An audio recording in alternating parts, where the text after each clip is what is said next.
Rasulullah ini menurut penjelasan jenengan tadi itu kan istrinya ada 11. Apakah tidak bertentangan dengan Al-Quran yang Allah berfirman, wangkihu ma tobalakum minan nisa masna wa sulasa wa ruba'a.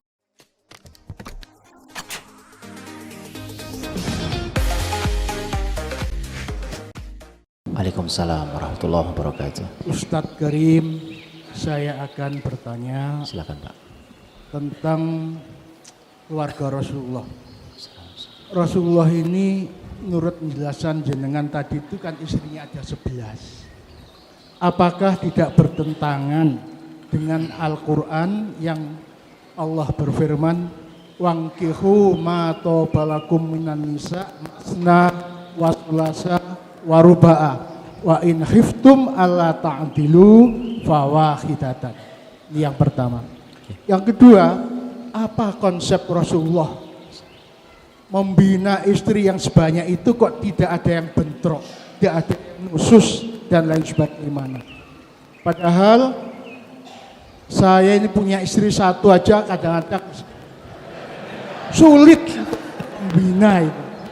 Tenang. Saya Ini bukan curhat ini, tenang. Kalau di Mekah itu, Siap. Madinah itu saya sering diomongkan sama orang-orang Arab itu. Antum min Indonesia, kam zaujutuka, ana wahid. Oh, sohir. Jawabnya orang-orang Arabi di sana. Iya. Yang selanjutnya Ustadz Karim, saya akan minta penjelasan tentang Rasulullah bersama Aisyah. Kalau ada giliran pernah berkata begini Aisyah, ma ra'aitu minni wa ma ra'aitu minhu.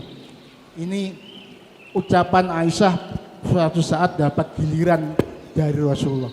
Sekian, wassalamualaikum warahmatullahi wabarakatuh. Baik Pak. Yang pertama, apakah tidak bertentangan? Tidak, karena ada beberapa hal yang oleh para ahli ilmu Islam disebut sebagai khosoisnya Rasul SAW. Dia hal-hal yang khusus bagi Rasul SAW. Bahkan ada sebagian amal itu yang hukumnya sunnah bagi kita tapi wajib buat Nabi. Amal itu ada yang sebagian buat kita sunnah hukumnya, buat Nabi dia wajib hukumnya. Ada amal yang buat kita hukumnya makruh, buat Nabi boleh. Contohnya puasa nyambung itu, puasa wisol itu. Kan kalau puasa kita harus buka Pak kalau maghrib. Tapi kalau Nabi boleh untuk tidak buka.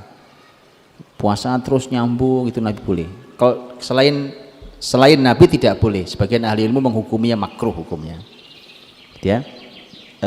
Jadi memang ada hal-hal yang khusus buat Nabi, termasuk diantaranya adalah menikahi lebih dari 4 itu khusus buat Nabi SAW.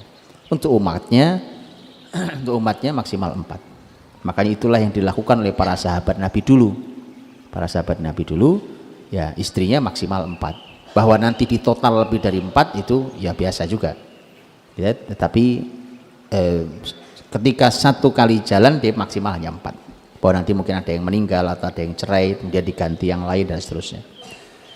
Itu yang pertama. Yang kedua, apa resepnya? Memang tadi teman-teman, sebagai suami ini memang ilmunya harus lapang. Kalau ilmunya lapang tuh insya Allah hatinya juga lapang. Karena dia tahu strategi itu nggak cuma satu poin Pak. Dia banyak jalan dia tahu, karena ilmunya banyak. Itulah salah satu cara Nabi untuk melapangkan itu. Karena kalau gampang sumpek Pak, kan ada masalah dikit sumpek, nah itu lama-lama pergi juga tuh suami kan. Padahal istri cuma satu. Tapi kalau kita punya ilmu yang lapang, maka akan banyak sekali jalan yang bisa kita tempuh.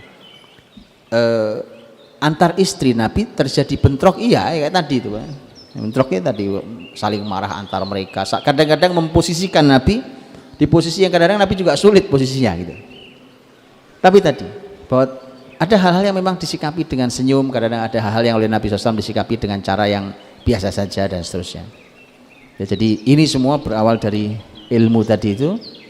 Dan apalagi kalau penyebab kemarahan istri Nabi itu biasanya babnya adalah cemburu. Waktu Ummu Salamah mau dinikahi oleh Nabi, Ummu Salamah kan keluhannya itu, Pak.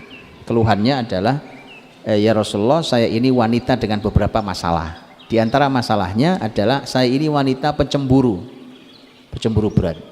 Nabi mengatakan, adapun cemburumu semoga Allah menghilangkannya darimu. Menghilangkan itu bukan berarti Ummu Salamah tidak punya cemburu, tetap punya cemburu, tetapi cemburu yang negatif yang hilang. Nah itu, jadi karena cemburu itu ada yang positif dan negatif, yang negatifnya yang hilang, gitu Pak. Adapun yang ketiga saya tidak tahu Pak, saya baru dengar kalimat tadi itu. Saya tidak tahu persisnya kalimat itu seperti apa, Allah alam. Jadi saya kira.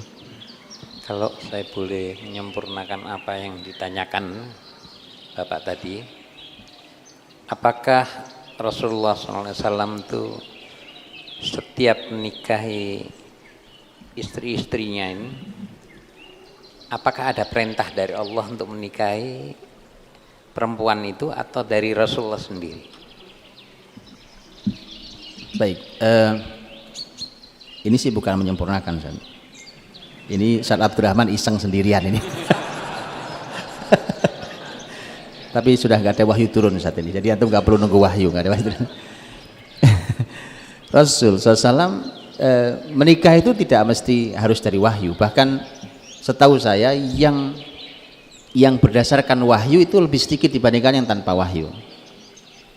Yang berdasarkan wahyu umpamanya Aisyah radhiyallahu anha, karena Aisyah radhiyallahu anha itu sebelum dinikahi Nabi atau Nabi SAW pernah dihadiri oleh Jibril, kedatangan Jibril alaihissalam, kemudian Jibril membawa kain sutra gitu ya, dan di situ ada wajahnya Aisyah radhiyallahu anha, kemudian Jibril mengatakan ini istrimu dunia dan akhirat.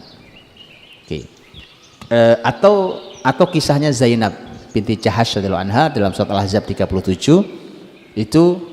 Dan itu kebanggaannya Zainab binti Jahash. Jadi para istri Nabi itu, ini hebatnya teman-teman ya, hebatnya. Istri Nabi itu kalau lagi kumpul, kalau lagi ngobrol sesama mereka, ya kan, mereka itu bisa selalu punya kata untuk membanggakan dirinya di atas yang lainnya. Zainab binti Jahash itu membanggakan selalu dengan kalimat begini, iyalah kalian semua ini istri Nabi yang lain selain saya, kan yang menikahkan kan bapak-bapak kalian. Saya ini yang menikahkan Allah langsung. Al-Ahzab 37 itu gitu ya, pokoknya selalu ada kata yang bisa munculkan dirinya. Itu indahnya, artinya masing-masing istri merasa dimuliakan oleh Rasulullah SAW. Jadi rata-rata istri Nabi SAW itu dinikahi oleh Nabi SAW itu tanpa wahyu. Tidak selalu ada perintahnya ya, tapi tadi ada yang umpamanya Ummu Salamah itu waktu suaminya meninggal sebagai seorang mujahid dan meninggal, itu kan meninggalkan anak kecil-kecil, sehingga para sahabat itu peduli. Jadi ada tema menolong juga, kepedulian. Begitu peduli makanya Ummu Salamah kan ditawari, bagaimana kalau nikah sama Umar, nggak mau. Gimana kalau nikah sama Abu Bakar, nggak mau. Yaudah, kalau level Abu Bakar sudah tidak mau berarti harus Rasul yang maju. Nah gitu. Udah level tertinggi sahabat, karena Abu Bakar itu level tertinggi, nggak mau berarti harus siapa lagi kalau bukan Rasul maju. Nah itu sesuai dengan doanya Ummu Salamah waktu suaminya meninggal itu, Nabi menjenguk dan kemudian Nabi keluar dari rumah, kemudian terdengar tangis Ummu Salamah, ternyata suaminya meninggal. Kemudian kan doanya Ummu Salamah itu, Allahumma ajirni fi musibati wa akhlif fi khairan minha itu ya. Ya Allah berikan aku pahala atas musibah ini dan berikan aku ganti yang lebih baik dari ini. Nah ternyata cara Allah menggantinya, maka diberikan suami yang lebih baik, karena memang Ummu Salamah itu adalah suaminya sebelum meninggal, memang suami pesan, nanti kalau aku meninggal aku berharap kau menikah lagi. Kemudian suaminya berdoa, ya Allah berikan pada Ummu Salamah suami yang tidak pernah menyakiti dia. Ada orang kayak gitu, Pak. Ada sahabat lain, yaitu contohnya Abu Dzar pesan ke istrinya, nanti kalau aku meninggal kamu jangan nikah lagi. Ada juga yang begitu. Jadi ini leluasa, teman. Dan akhirnya begitu dengar kalimat suaminya, istrinya bilang, ya Allah aku lamar Abu Dzar di surgamu nanti. Nah gitu ya, semuanya indah lah gitu Ustaz Abdurrahman. Allah barik.